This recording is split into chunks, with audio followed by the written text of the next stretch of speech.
Cranes operate 24/7, 365 as long as there's a ship in. What's critical to the Port of New York and New Jersey, within a 4-hour truck trip, you can reach 48 million consumers. 65 to 70% of this vessel's total capacity will be exchanged here in the Port of New York and New Jersey. But it will have exports on it that are leaving the United States, and it will have empty containers on it that are going back to Asia to get loaded with your next Amazon packages. This is a special sunset boat tour deep inside restricted parts of the Port of New York and New Jersey with its director, Beth Rooney, organized by Open House New York. The Port Authority of New York and New Jersey was formed in 1921, and our charter is to support trade and transportation of people and goods between the two states and between the states and the rest of the world. The Port District is 25 miles in circumference around the Statue of Liberty. We, the Port Authority, own the George Washington Bridge, the Holland and Lincoln tunnels, the bus terminal at the George Washington Bridge, the Midtown Manhattan bus terminal. In the aviation world, we have John F. Kennedy Airport, LaGuardia Airport, Newark Liberty International Airport. We have Teterboro Airport, which is a general aviation facility in Teterboro, New Jersey. We operate the PATH system. We own the World Trade Center complex. The reason the World Trade Center was originally created was because New York was the hub of global trade. And all of the shipping that was going on around the world and all of the trading of commodities, the chartering or the renting of ships was all being done from New York. Then the last department that we run is, of course, the best, which is the Port Department, which is our commercial maritime facilities. So we do not get any federal, state, or local tax revenue. We are self-supported by the fees that we collect and the revenue that we generate from the operation of our facilities, and then we reinvest it into the infrastructure. And then we generate close to $100 billion in personal income, another $100 billion in business income, and then about $25 billion in federal, state, and local tax revenue. We're what's called a landlord port. So we own the facilities, but we lease them out to third-party private companies to operate.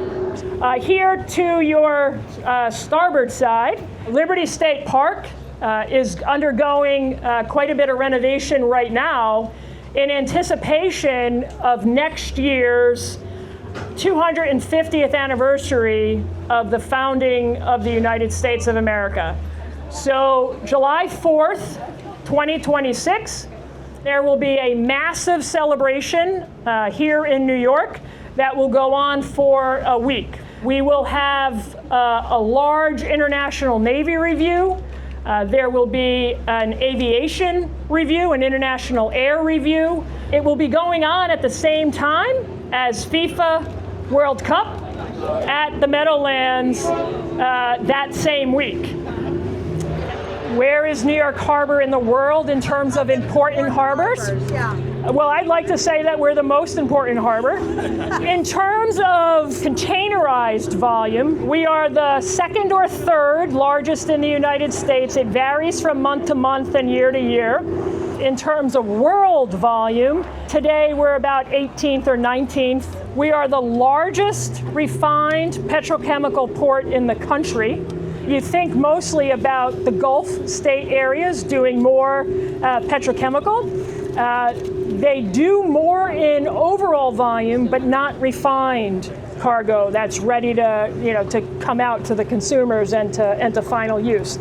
We have the largest ferry system in the country. We, the Port of New York and New Jersey, are like fourth or fifth in terms of cruise ship passenger volume. So we're up there, we're important. The value of the Port of New York and New Jersey is really because of us, because of the consumers. Within a 4-hour truck trip of our facilities, you can reach 48 million consumers. 10, 12 different states. So our largest competitors for containerized volume are Los Angeles, Long Beach, and then to the south, Norfolk, Virginia, and Savannah, Georgia. So where we are geographically allows us to take cargo easily from all over the world. So we have services that are from China and Southeast Asia, Europe, Mediterranean, Africa, you name it, we've got cargo trade. How do the ships get from China to the New York harbor? How do the ships get from China to New York harbor? They float. No, just kidding. Panama Canal? Just kidding. So from China to the port of New York and New Jersey, they come through the Panama Canal. If the cargo is coming from Southeast Asia, so the likes of India, Bangladesh, Vietnam, they would normally come through the Suez Canal and the Red Sea.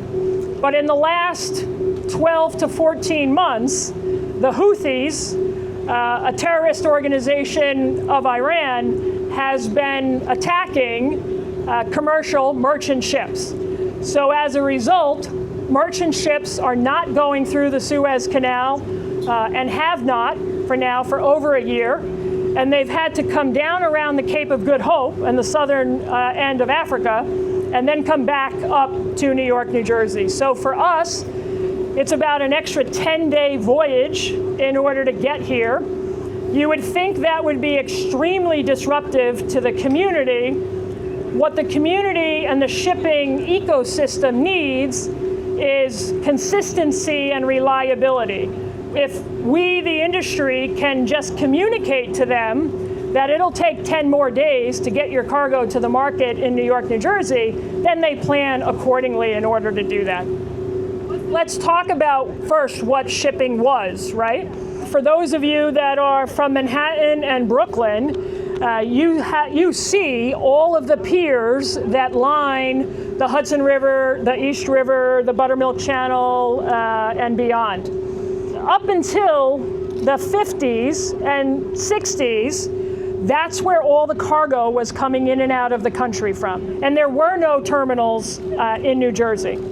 In 1956, the longshoremen were moving the cargo like one bundle at a time, one box at a time, one bale at a time. A truck driver who was picking up cargo was like, what in the world are we doing this for? Why don't we just put the truck on a ship and then move the ship with the trucks on it? So he bought himself an old oil tanker, converted it. The first container ship in the world ever left from Port Newark in April of 1956 with 58 truck trailers destined to Houston, Texas. And it worked. And then he came back to the Port Authority and he said, we need to develop a terminal that can exclusively handle these boxes that are going to get lifted onto a ship. And the Port Authority created the first ever in the world dedicated container terminal in Elizabeth. Shipping left New York because the New York side doesn't have the infrastructure to hoist the cranes. The rail became a problem, and then the highway access became a problem. New York Harbor is naturally shallow.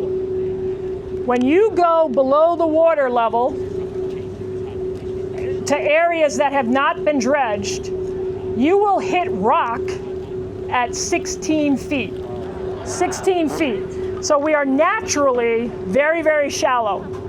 So over the course of the last 50 years, 60 years, the Port Authority and the Army Corps of Engineers have consistently been dredging the navigational channels to make way for larger and larger ships. When I joined the Port Authority in 1993, many parts of the harbor were only 35 feet deep, and today they are 50 feet deep. We dredged the channels to 50 feet in order to correspond to the Panama Canal. When we started that project, in the late 90s, and we went out to the ocean carriers, the guys who own the ships, and we said, how big are these container ships going to get? They said they're never going to get bigger than being able to carry 8,000 boxes at a time on the ship. So we knew the dimensions of that ship, and we designed everything to that size, a little bit bigger than that size. Before we were done deepening the channels to 50 feet, because there are 28 miles of channel that needed to be dredged, before we were done dredging the channels to 50 feet, we were already receiving ships that were carrying 10,000 boxes and 11,000 boxes. Well, they weren't getting bigger. Well, they weren't getting bigger. That's what they tell you, right? So what we learned is that ocean carriers, who are global businesses, they hold all the secret information close to the chest because they don't want their competitors to know. And then ports around the world have to catch up with the infrastructure. So the Army Corps took us back to the drawing board, and now the design vessel is for a ship that can carry 18,000 boxes. And we will be deepening the channels further to 55 feet. And most of the work that we need to do is going to be blasting through bedrock. So it becomes very, very expensive. It's paid for by a combination of the federal government and the Port Authority, and it takes a long time to do. So this ship that's here is part of the military Sealift command. So this vessel goes out to U.S. Navy and Allied Force ships that are underway all over the world. They will deliver to them gas, diesel, lubricating oil, potable water, fresh water for drinks and showers and fire protection and things like that, as well as resupplying their food and beverages. So you think about the U.S. Navy. If any of you have, any Navy sailors in your families, they could be underway for 3-4 months at a time without seeing a port.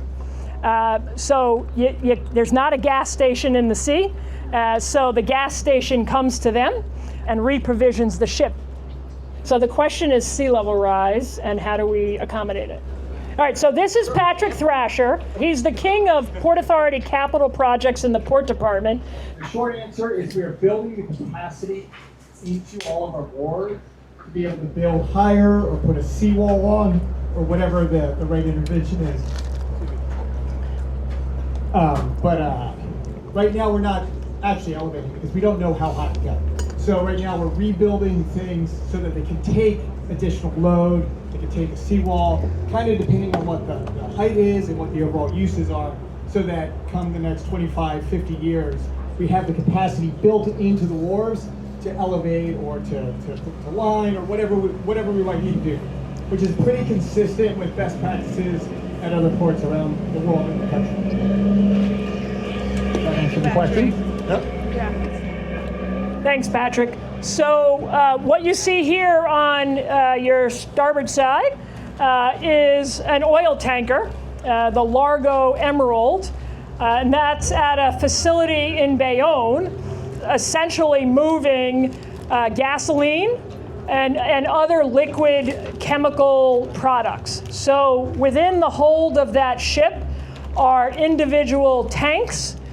Those individual tanks could each be carrying a different product. And in carrying the different product, then you see the piping that is above the deck. And then as they come alongside to a facility, they open up some valves, and the facility opens up some valves on their end in order to receive the cargo, and the material is pumped off. The numbers that are on the bow and the stern indicate how much more superstructure of the ship is below water that we can't see. So as we get to see some of the container ships, there will be 8, 10, 12 stories of ship underwater that we don't see. The ships that are anchored in the harbor are generally petrochemical tankers, or they are petrochemical barges. And they are doing a couple of things. One, they could be doing a process called lightering, where they're taking product off of the ship and putting it onto a barge. And then that barge, for example, might go up the East River or up the Hudson River to another facility. In some cases, they're lightering the vessel, taking cargo off of it in order to make it alongside to one of the petrochemical terminals. In some cases, because the gasoline and diesel and jet fuel and things like that are commodities that are sold in the market, sometimes they're sitting there just waiting for the market to turn. So this ship would not have been able to fit in the old 45-foot channel and would not have been able to fit through the Panama Canal. 14,000 20-foot boxes that it's capable of carrying. So we're going underneath the Bayonne Bridge. Imagine that roadway was 65 feet lower than what it is today. As the ships used to come in, it was as if you could literally reach your hand up and tap, tap, tap, tap, tap, tap, the underside, of the bridge. The bridge was designed by the same engineers who did the bridge in Australia. The approach roadways on both sides of the bridge did change, and they got much higher as the roadway was moved up within the arch. Wow, look at all the water on this. It's crazy, right? All right. Hey, Captain Joe, can we turn around like that? Try later, okay? All right, good. Two primary functions of tugboats or towboats. One is to, as you saw, one transporting the barge.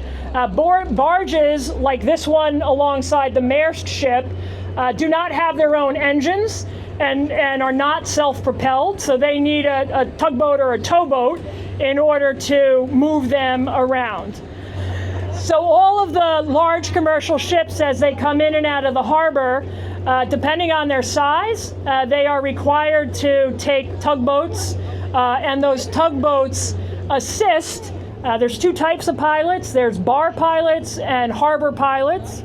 In New York and New Jersey, the bar pilots, which are the licensed U.S. experts in New York, New Jersey harbor, take ships from the bar, right, coming from the international waters into New York Harbor.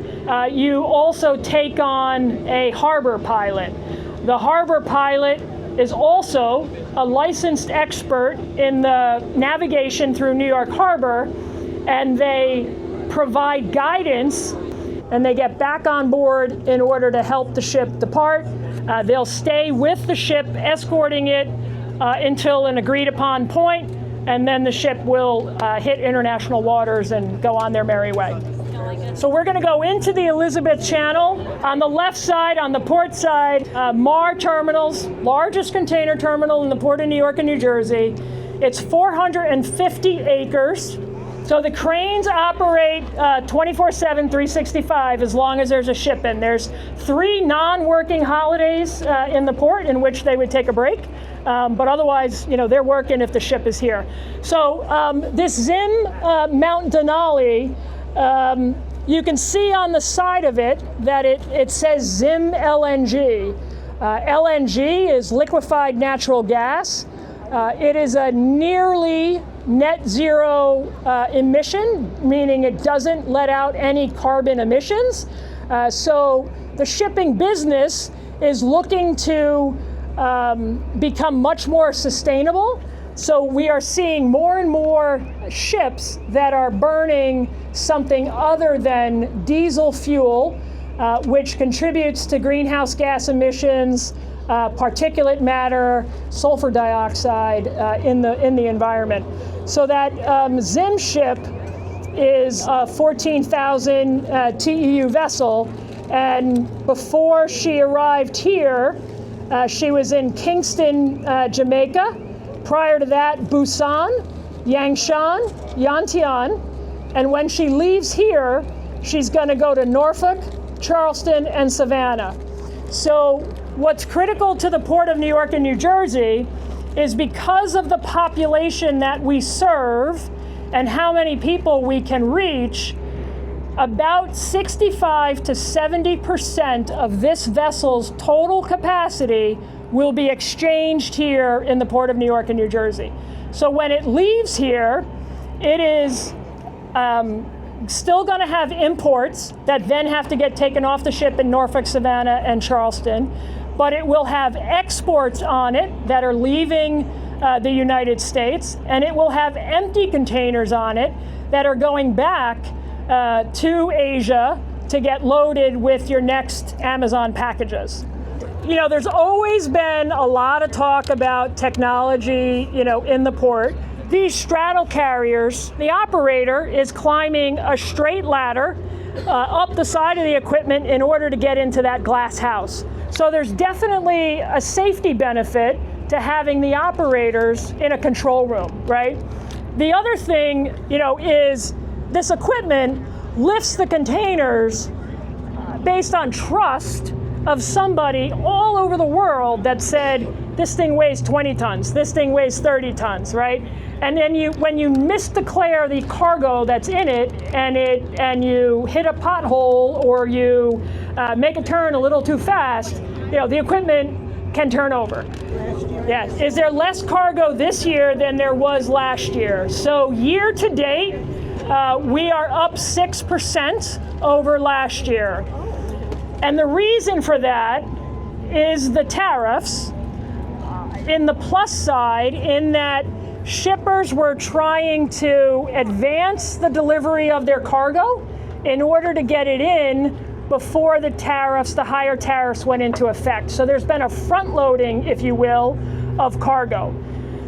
The ports typically have seasonality. July and August in the port is typically Christmas.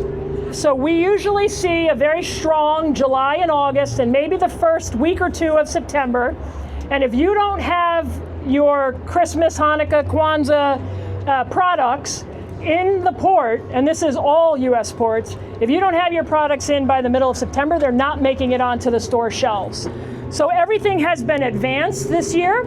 Back to school has already happened in terms of the port. And I think you're seeing that also in that the kids were not even out of school yet this year, and the back to school products and sales were already out. This land also to the starboard side is the Elizabeth Port Authority Marine Terminal, and all of that land in 1956, when containerization started, did not exist. It was just open harbor. The entire Jersey Gardens Mall footprint, the land, was created from dredged material. The golf course in Bayonne was made from dredged material. Underneath the water here is a dredged material disposal pit, and at low tide, you can see a mountain of material just underneath the water. How long does it take to fully offload a ship? How long does it take to fully offload a ship? So something like this, which is like 14,000 TEUs, and they'll take about 70% of it off. She could be here for anywhere from 48 to 56, 60 hours. The bulk cargoes that we're in include scrap metal, our largest export commodity. And the scrap metal that leaves the Port of New York and New Jersey will come back next year as your new washing machine, your new dryer, your new industrial steel. So a ship like that is carrying about 6,000 new automobiles. Each of those cars, they are stowed, lined up with just inches between them. And then they get tied down with lashings, so you never see them, but there are pad eyes in the front and the back of your car, and there is a spit of fuel in the gas tank. So if you go to an auto dealer and you're asking for a car that has a particular feature, and they don't have it, and they say, but give us a week and we'll get it for you, it's coming from the port at any given time. We have about 40,000 new automobiles that are sitting there from all sorts of manufacturers. And then when you buy a car, there's a sticker that says, what's the port of origin? And it'll say Port Newark, or New York and New Jersey. So the question was about back in the 80s and 90s, there was a lot of ocean dumping and trash in the harbor, and how do we keep it clean? Not something that the Port Authority is directly involved in, but certainly interested in. What has happened since the Clean Water Act is the harbor has gotten so clean that it has created a feeding ground for these things called the marine borer, this tiny little worm that is attracted to wood and wood piles, and it bores themselves into the wood piles and then eats it from the inside out.